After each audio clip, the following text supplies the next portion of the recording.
परमात्मा इस भिन्नता को देखते हुए भी एकता ही देखते हैं। एकता होने का साधन है, दो बातें लानी पड़े। एक तो एक नामी बन, सदैव हर बात में एक का ही नाम लो। एक नामी और इकोनॉमी वाले बनो। इकोनॉमी कौन सी?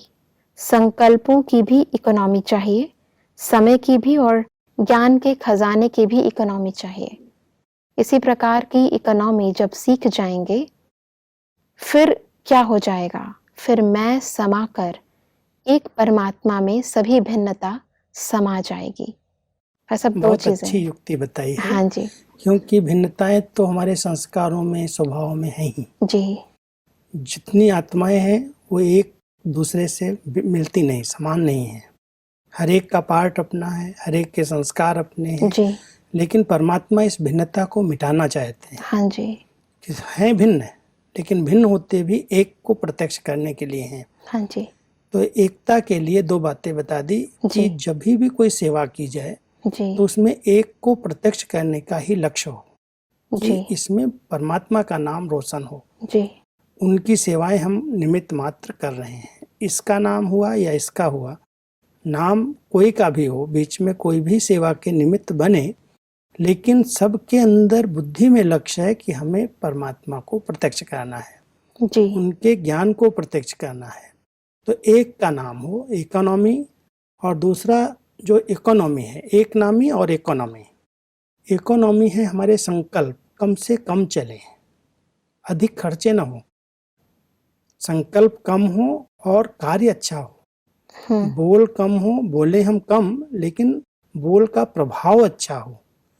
समय कम लगे किसी भी सेवा के क्षेत्र में और कार्य अच्छे से अच्छा कर दें, उसको कहते हैं इकोनॉमी। जी तो जब ऐसी इकोनॉमी करेंगे और सबके अंदर आ जाएगा कि हमको बचत करनी है, अधिक खर्च नहीं करना है और एक को प्रत्यक्ष करना है, जी जी जी तब परमात्मा की प्रत्यक्षता होगी और हम सब एक हो जाएंगे, भिन्नताएं समाप्त हो जाएंगी। क्योंकि सारे संगठन का लक्ष्य, जो भी इस ईश्वरीय विश्वविद्यालय के विद्यार्थी हैं, उन सब के जीवन का एक ही उद्देश्य है कि जिसने हमें ऐसा बनाया है, जिसने हमें ये जीवन दी है, उसको मैं अपनी जीवन द्वारा प्रत्यक्ष करूं। बीच में महिमा होती है, कोई की प्रशंसा होती है, कोई अच्छे कार्य करते हैं तो उनको अवार्ड मिलते हैं जी लेकिन परमात्मा कहता है बच्चे उसको स्वीकार नहीं करो, क्योंकि तुम सबके अंदर यही रहना चाहिए कि हम एक के हैं और एक को मुझे प्रत्यक्ष करना है, तब एकता आएगी। नहीं तो टकराव की स्थिति पैदा होगी। एक का नाम होगा, दूसरे का नहीं होगा, तो मन मुटाव हो जाएगा। बिल्कुल भाई साहब। तो एकता के लिए दोनों बातें बहुत जरूरी हैं सब। लेकिन अगर ऐसा हो, क्योंकि बहुत सारे प्रोग्राम्स चलते रहते हैं, बहुत कुछ होता है, एक ही जगह के दो लोग हों और एक को आगे चांस मिले और दूसरे को ना मिले और उसके मन में आए, तो ऐसे में इसको वास्तव में हम सबको बहुत वृत्तियों को विशाल बनाना चाहिए, बेहद की बनाना चाहिए।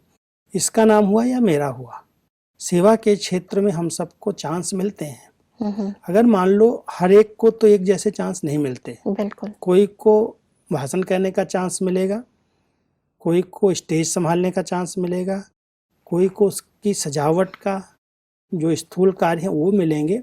सबके सहयोग से ही कोई बड़े सेवाओं का प्रोग्राम होता है जी। अगर एक की भी कमी होती है तो सेवा सफल नहीं होती। बिल्कुल। इसलिए परमात्मा हम सबको ये भी कहते हैं कि हर सेवा के जो मार्क्स हैं वो समान हैं। दिल की भावनाओं के आधार से अगर वो सेवा की गई है, अंदर कोई स्वार्थ रख करके नहीं की गई है, तो उसकी मार्क समान हो जाती हैं। इसलिए कोई भी प्रकार का चांस मिले उसमें बहुत दिल से खुशी से करने से उसकी समान मार्क्स हो जाते हैं। दूसरा भाई साहब, जो इकोनॉमी की बात है उसमें एक है ज्ञान खजाने की भी इकोनॉमी, क्योंकि परख करके देना है ना। जी, जो जी। आया उसको हम सुनाते रहें। हमारे पास 25-50 लोग आए, उनका इंटरेस्ट क्या है हमको पता ही नहीं है, सिर्फ सुनाते रहें तो वो व्यर्थ चला गया ना। उसकी इकोनॉमी करनी है। परमात्मा कहता है बच्चे नब्ज देख करके ज्ञान दो। हाँ जी। पहले वो सुनने लायक है, सुनना चाहता है, एकाग्र मन से सुन रहा है, तब सुनाओ। अगर कोई सुनने में ही इधर सुनता है इधर निकाल रहा है, उसके चेहरे से उसके हाव भाव से भी पता चलता है इसका इंटरेस्ट है या नहीं है। हाँ जी। अगर इंटरेस्ट नहीं है तो कोई जबरदस्ती ज्ञान देने की क्या जरूरत। जी जी तो इसकी इकोनॉमी करो, जो जरूरी है, जितना जरूरी है उतना ही लोगों को सुनाओ, जी उससे ही उसको समझ में आ जाएगा। अगर बहुत विस्तार में सुनाएंगे तो कुछ बातें भी ध्यान पर नहीं रहती। बिल्कुल भाई साहब। इसलिए इकोनॉमी, ज्ञान खजाने की भी इकोनॉमी चाहिए।